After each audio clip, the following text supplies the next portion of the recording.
Est-ce que l'écran est OK là pour vous? Ça partage maintenant?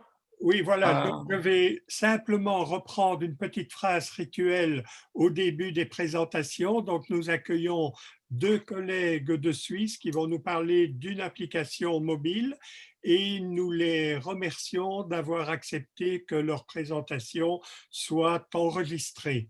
Vous avez la parole, messieurs. merci beaucoup. Alors, bienvenue à toutes et à tous dans cette communication autour de la question effectivement de l'effet d'un algorithme sur la durée d'apprentissage en lien avec une application mobile. Donc, nous sommes deux et nous allons nous partager le temps de parole. Donc, moi, je m'appelle Gilles Blandenier, je suis professeur dans le domaine mathématiques et sciences de la nature à la Haute École pédagogique Béjune, donc partie francophone du canton de Berne, du Jura et de Neuchâtel, donc en Suisse. Et puis, je suis biologiste de formation et je m'occupe de didactique de la biologie. Alors, moi je vais me présenter rapidement aussi. Donc, Paul Monnerin, j'enseigne la biologie depuis une vingtaine d'années au secondaire 2, donc ce qui est lycée gymnase, en fait, juste avant l'université. Et puis, j'ai intégré un projet de recherche justement avec Gilles depuis 6 mois et on sera parti pour à peu près un 10% d'emploi sur 4 ans pour ce projet de recherche. Très bien. Tu peux passer, Paul? Oui, alors, la suivante, voilà. Donc l'idée, c'est de juste pour placer un peu le fil rouge, donc on va vous présenter un peu le cadre de l'étude, on va détailler le dispositif qu'on a étudié, vous montrer un certain nombre de résultats qui sont quand même à considérer aussi comme des premiers résultats, vous donner des conclusions et des perspectives, et puis on a noté quelques éléments en bibliographie. Voilà, pour ce qui est du cadre de l'étude, donc l'idée, euh, et c'est donc Paul Monnerat qui est enseignant, l'idée part de lui. En fait, la préoccupation de l'enseignant de terrain, c'est la question de l'optimisation de l'apprentissage. Et dans cette perspective-là, pour une matière précise qu'il vous présentera tout à l'heure, s'est lancé dans la conception d'aide à l'apprentissage, d'une aide à l'apprentissage sous forme d'une application mobile. Derrière, il y a la préoccupation de ce découplage de l'espace-temps, donc que ce soit utilisable par les élèves à tout moment, en tout cas tous les moments où ils sont disposés à travailler. Et puis vient dans un deuxième temps la question de la personnalisation de l'apprentissage, donc de proposer aux élèves des contenus dans cette application, des contenus plus personnalisés.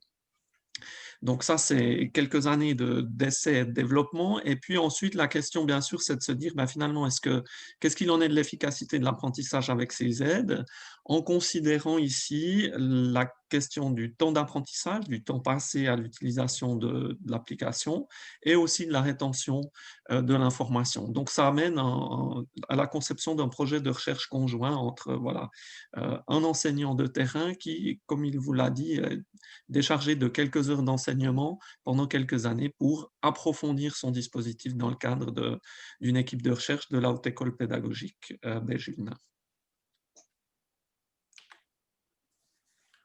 En ce qui concerne maintenant quelques éléments théoriques du cadre dans lequel on s'inscrit, donc on est bien dans une question de personnalisation adaptative, selon Youssef et Audran. Hein. L'idée, c'est véritablement d'analyser l'utilisation et l'activité des élèves dans l'utilisation de l'application mobile créée pour leur proposer, en réponse à ces interactions, un contenu plus personnalisé. Donc, on est aussi dans ce cadre de l'apprentissage adaptatif que ces auteurs qu'on a cités ici et que vous retrouvez dans la bibliographie ont défini. Et puis, ce que nous, on va regarder, ben, c'est les traces qu'il laisse dans l'utilisation de cette application qu'on peut appeler d'une manière très générale des learning analytics. Vous verrez de quel type d'éléments il s'agit. Et puis, pour ce projet de recherche, la question était véritablement de se poser la question de en quoi l'apprentissage adaptatif permet-il à l'élève d'améliorer son efficacité dans son apprentissage, en imaginant que probablement ça amène effectivement euh, l'élève à améliorer son efficacité dans ses tâches d'apprentissage. Alors, je précise ici que ce sont deux questions de recherche, il y en a d'autres, mais on les a mis ici en exergue parce que c'est à ces questions, à cette question et à cette hypothèse qu'on va répondre ou tenter de répondre dans la suite. Et puis, d'une manière générale, on est dans un dispositif d'étude de cas, donc on va aller voir dans le terrain ce qui se passe, sans trop d'a priori, et puis on va travailler avec deux groupes et on va faire varier on va faire varier effectivement un élément entre ces deux groupes. Et voilà, Paul va vous détailler le dispositif. Voilà, merci Gilles. Alors, je vais vous expliquer un petit peu déjà le dispositif qui a été mis en place. Donc, le sujet ici, c'est la faunistique. Ça veut dire que les étudiants sont censés en fait apprendre à reconnaître différentes espèces animales, comme des oiseaux ou des mammifères de notre région. Et puis, donc, c'est une activité d'apprentissage d'un niveau pas forcément très, très élevé. Hein. Voilà, ils vont retenir quelques critères que l'enseignant va donner donc, durant le cours. Voilà, donc les étudiants vont apprendre à reconnaître, comparer, ce genre de choses-là. Les étudiants ont un support de cours papier avec simplement une aquarelle voilà, par espèce, avec quelques critères qui sont montrés dessus. Et l'idée, c'était, il y a déjà un certain nombre d'années, c'était de faire une version numérique enrichie par des photographies. Donc, j'ai ajouté en fait des photos pour chacune de ces espèces, donc des photos dans différentes postures, en vol, posées, par exemple pour les oiseaux, ce qui permettait aux étudiants d'avoir différents angles de vue pour ces espèces. Ce dispositif, en fait, c'est un quiz avec 4 réponses plausibles et la réponse correcte. Donc, il a l'aspect suivant, ce dispositif. Donc, si vous regardez, là, je vous ai fait des screenshots de cette application web. Donc, l'image de gauche représente ce qui s'affiche à l'étudiant. Donc, l'étudiant va choisir les pages qui correspondent à son cours pour s'entraîner. Et puis, une espèce est tirée au hasard. Puis, pour l'espèce, une illustration est tirée au hasard. Puis ensuite, les 4 réponses fausses, en fait, mais plausibles, sont également tirées au hasard. Puis ensuite, l'ordre dans lequel est affiché ces 5 choix se fait également aléatoirement. Une fois que l'étudiant choisit, donc il va cliquer depuis son téléphone donc sur un des 5 choix, et puis va s'afficher enfin la réponse, qui est l'illustration numéro 2, ici, donc au milieu. Et s'il y a une erreur, il va afficher l'erreur, donc ce que l'étudiant ou l'étudiante a répondu, et la réponse correcte. Le but étant d'apprendre sur le moment, par spontanéité, de se rendre compte rapidement de ce qui est juste et de ce qui est faux. Ce qui a été mis en place, en fait, dès le départ, c'est-à-dire en 2014, j'ai voulu voir, en fait, quelles étaient les espèces ou les illustrations qui posaient quelques petits soucis en fait aux étudiants. Donc j'ai chaque fois enregistré toutes les réponses des étudiants, s'ils étaient justes ou fausses, et puis ça nous a permis en fait à moi-même avec mes collègues de biologie de quelques actions en fait. Donc ça c'était basé sur depuis 2014 on a 780 000 données. C'est vrai que ça fait vite beaucoup quoi. Puis ensuite en discutant avec Gilles, je lui ai montré un petit peu ce que et on a ajouté un système de tracking en fait qui est beaucoup plus précis, qui permet de noter ou d'enregistrer en fait l'heure précisément au centième de seconde quand l'étudiant affiche la question et quand est-ce qu'il répond. Le but étant de déterminer combien de temps est pris pour répondre aux questions. Ça, c'est ce qu'on s'était demandé, c'est se poser cette question-là. Donc on a récolté un certain nombre de données depuis l'année passée, donc c'est environ 160 000 données. C'est là-dessus qu'on va se baser pour faire différentes analyses que je vais vous présenter maintenant. Dans un premier temps, on a des résultats purement descriptifs, basés sur 140 000 données ici. Ce qu'on remarque déjà, c'est que les 3/4 des étudiants utilisent cette application web. 3/4, je pense qu'aujourd'hui on est un peu plus parce que là en fait c'est au début elle a été un peu moins utilisée, après il a fallu aussi que mes collègues en parlent un petit peu, donc à l'heure actuelle elle est quand même passablement utilisée cette application. Ce qu'on a remarqué également, c'est qu'il y a environ 8% des questions qui sont sans réponse. Alors on s'est demandé un petit peu pourquoi, mais bon, on peut supposer que l'étudiant il a terminé sa séquence d'apprentissage par exemple, ou qu'alors il souhaite afficher une autre question, il ne souhaite pas y répondre pour différentes raisons. On a regardé un petit peu aussi le temps qu'il prenait pour y répondre et on s'est rendu compte que 30 secondes, au-delà de 30 secondes, ça n'avait plus beaucoup de signification puisque 97% des réponses sont données en moins de 30 secondes.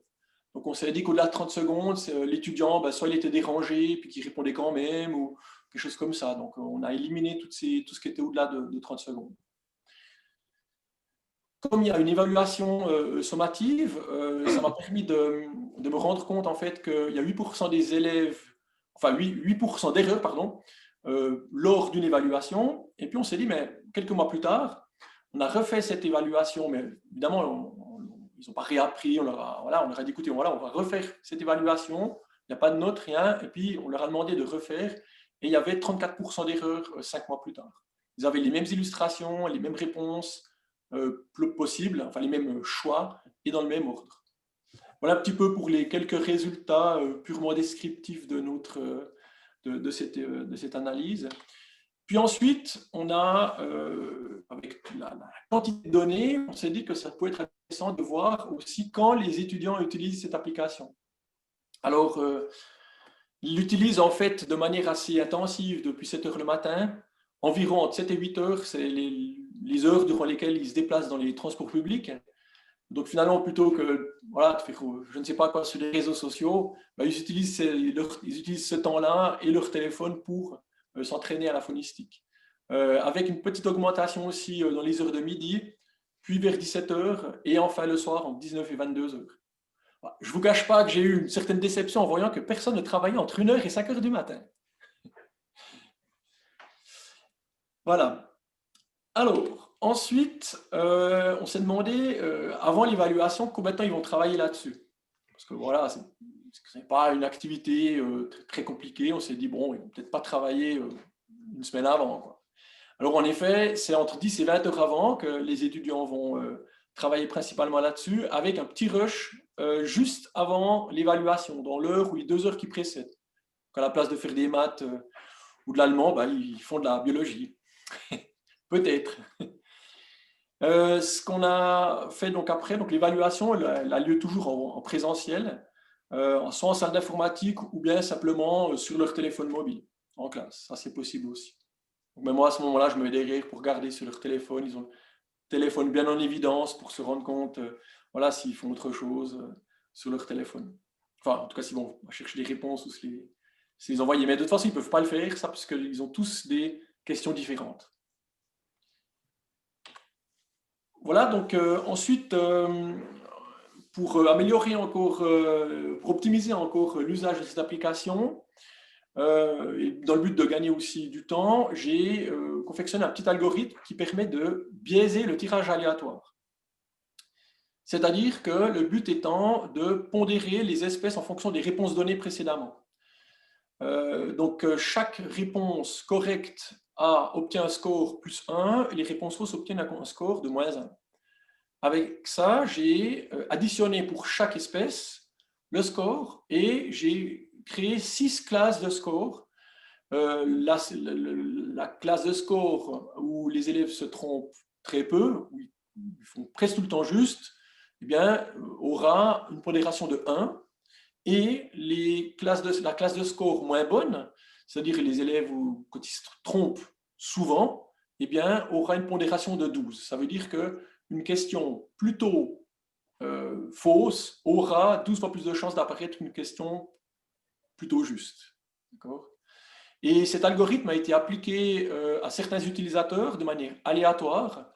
Donc c'est un peu un A/B test en fait. Et ça a été fait en fait sur 4 classes avec 65 étudiantes ou étudiants. Là maintenant, donc, je vais vous montrer les résultats en fait avec quelques tests statistiques, donc le résultat de cette expérience. Vous remarquez ici en fait la durée question-réponse, c'est-à-dire le moment qu'il a fallu à l'étudiant pour répondre à la question, c'est-à-dire le moment où la question s'affiche et le moment où il répond à la question. Donc, on a tenu compte uniquement des réponses données en moins de 30 secondes. C'est-à-dire ça correspond à 97% des réponses. On remarque qu'il y a une différence significative, assez importante. Et puis, les étudiants ici ont passé généralement, quand il y avait l'algorithme, à peu près une demi-seconde de plus que les étudiants ou étudiantes qui n'avaient pas l'algorithme. Donc, ce qui veut dire que finalement, c'est assez logique parce qu'en fait, les questions étant en moyenne plus difficiles quand il y a l'algorithme que pour les étudiants où il n'y a pas d'algorithme.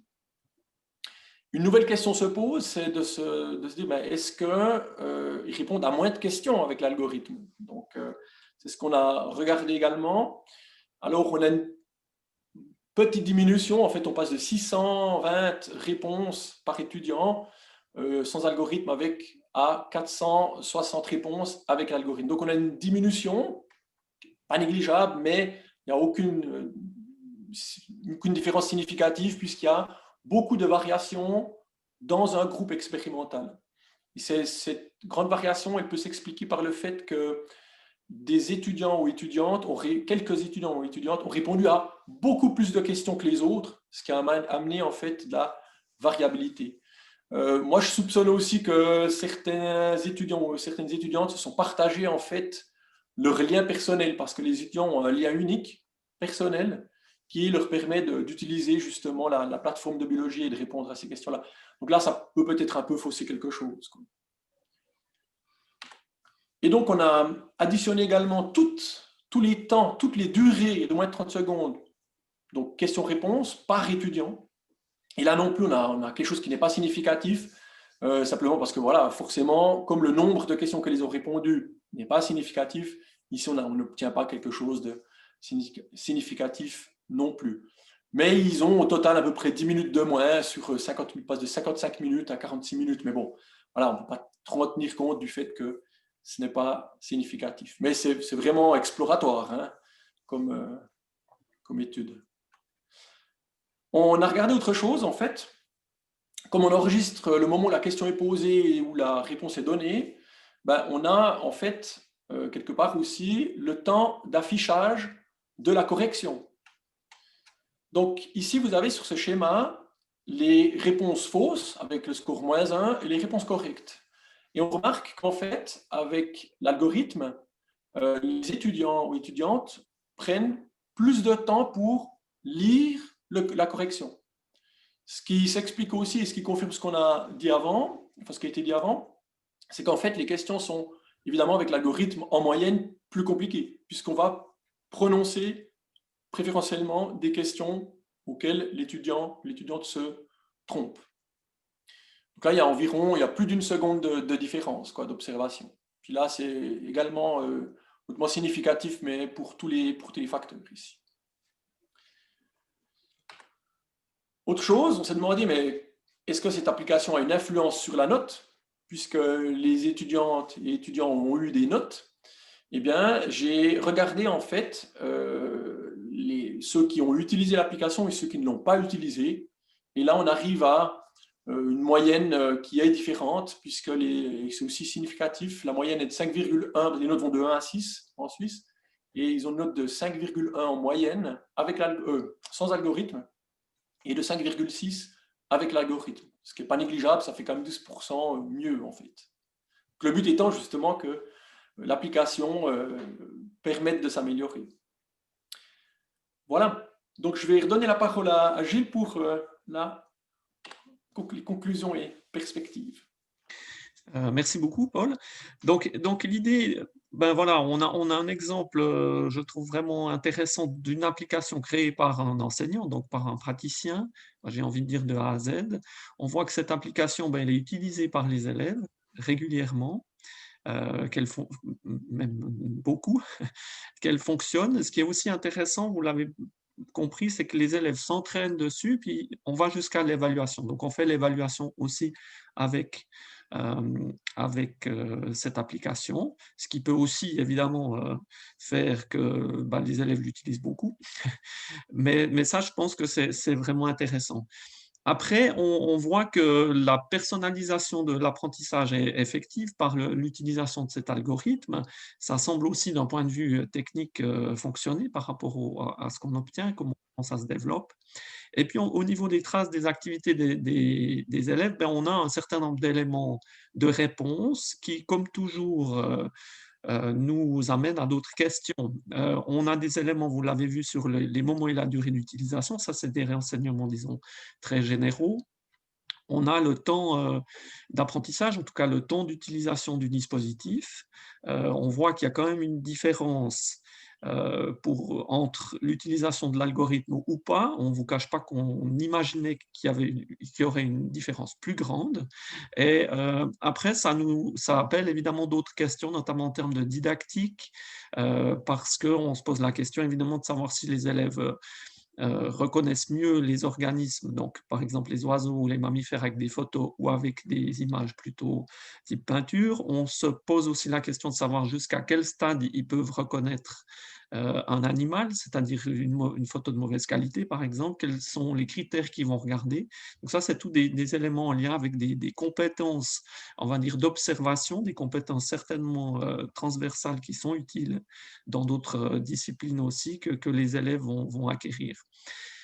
Après, donc, la suite, c'est qu'on a envie de développer une séquence d'enseignement personnalisée un peu plus complète que celle-ci. Ici, on a testé, vous l'avez compris, finalement des connaissances plutôt déclaratives, mais c'est clair que le bagage qu'on attend d'un lycéen dans une discipline comme la biologie et dans d'autres, c'est d'aller au-delà de ces connaissances, de l'acquisition de ces connaissances déclaratives, et on imagine donc personnaliser des parcours d'enseignement dans certaines thématiques, notamment en variant la forme et le contenu.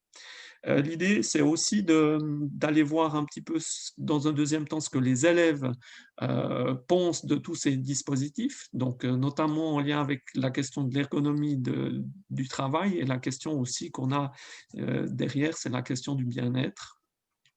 Qu'on va chercher à creuser dans la suite de notre travail. Voilà, quelques éléments de bibliographie, on ne va pas insister, mais ils sont là, quelques références qu'on a citées dans le texte. Et puis, on vous remercie beaucoup pour votre attention, et on écoute volontiers vos questions, remarques. Eh bien, merci beaucoup. Est-ce que vous pouvez quitter le mode de partage d'écran? Alors, Coupe l'enregistrement, Marcel. Mais je vais le couper, hein. voilà.